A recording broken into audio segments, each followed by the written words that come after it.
কিরে তুই এই ভর দুপুর বেলায় ভূত গেয়া লাগে তুই কি করস? হ্যাঁ পাগলা, ভূতে কোনোদিন ভূতক ভয় পায় নাকি? কিরে তুই ভূত নাকি? হ্যাঁ পাগলা ডরাইছে রে, ডরাইছে পাগলা। ভূত বলতে কি আছে নাকি কিছু?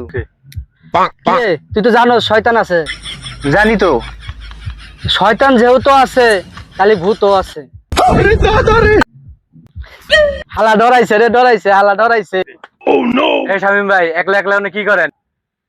একলা কোনে হে আছে না আমার লগে।